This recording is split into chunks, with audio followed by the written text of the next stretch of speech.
with the help of all that information, I'm going to now share my Bitcoin prophecy.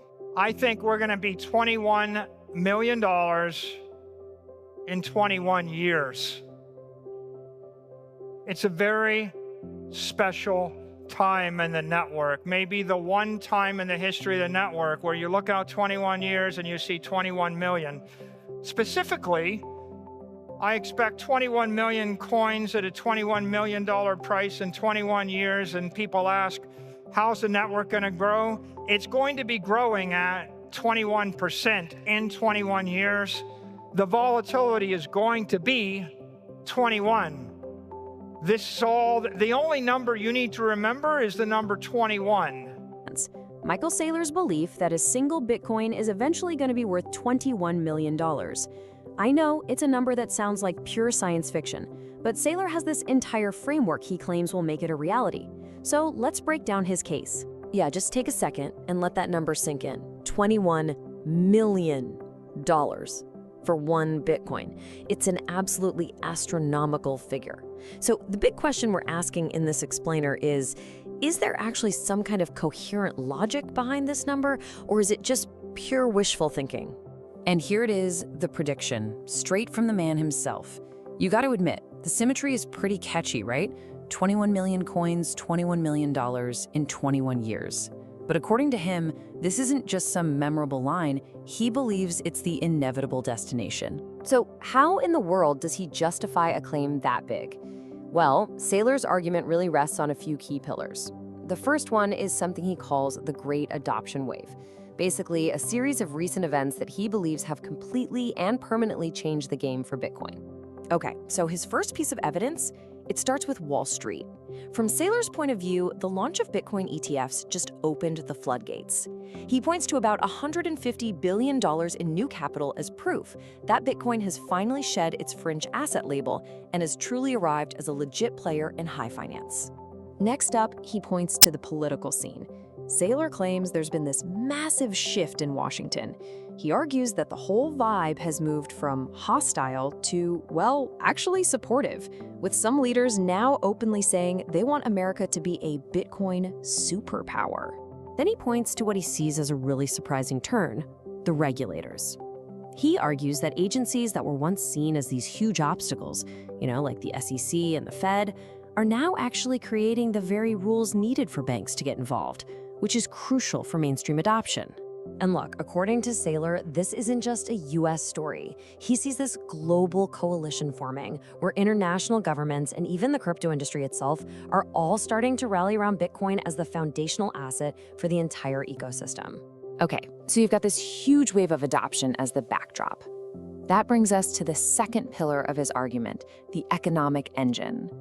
This is where Saylor really makes his case based on raw performance, putting Bitcoin head-to-head with every other major asset out there. And he brings the numbers to back it up.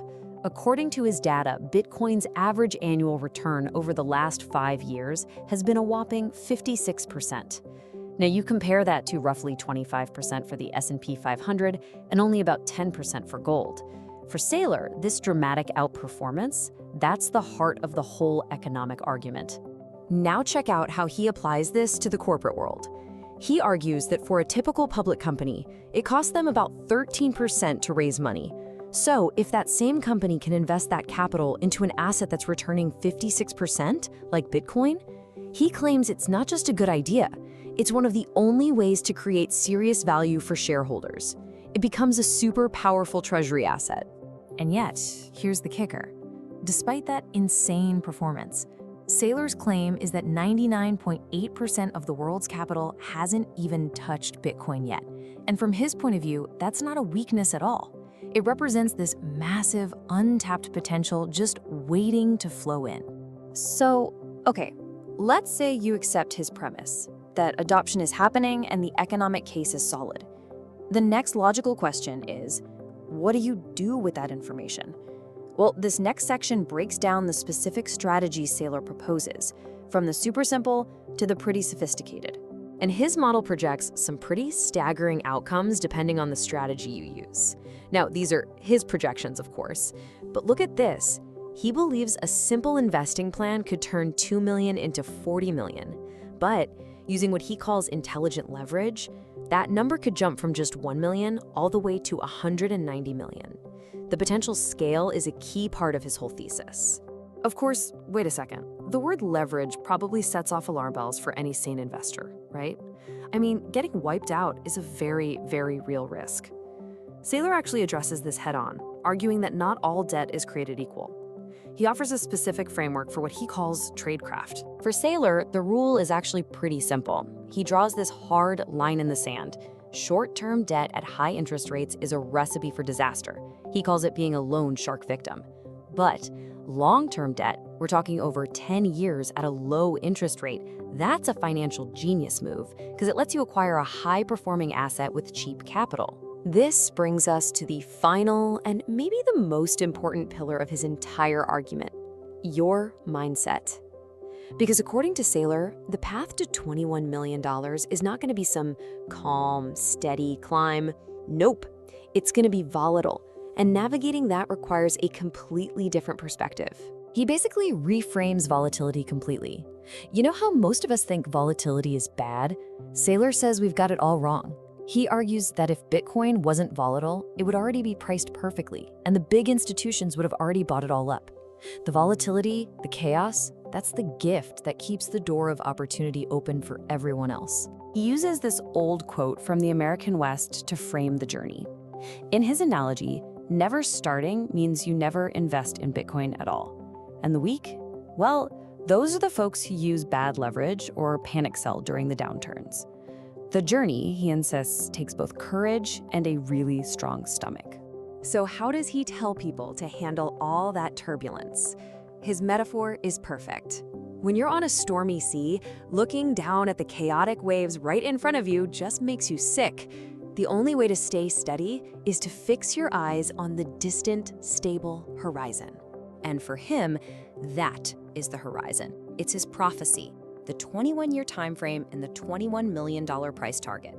He truly believes that by keeping this long-term goal in focus, all the short-term noise, the daily price swings, the media panic, it all just becomes an irrelevant distraction. Ultimately, Saylor's entire four-part argument really boils down to this one confident call to action. His assertion is that the trend is clear, the economic case is made, and the hand has been dealt.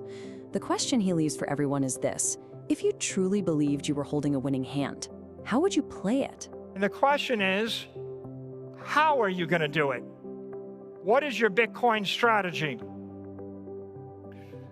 You need a 21-year plan, right? If you have the vision, but you don't have a plan, you're just dreaming, right? You're not going to get there by talking about it. You need clarity. You need to know what's going to happen. You need courage. You need to be willing to take a risk. You need to put your own economic interest at risk. You're going to need to take a courageous step. And then you need to take action. Clarity, courage, action. People that understand Bitcoin buy Bitcoin. People that don't understand Bitcoin talk about Bitcoin. So what are you going to do? You're going to build a long-term plan based on disciplined work, responsible finance, sound engineering, and Bitcoin.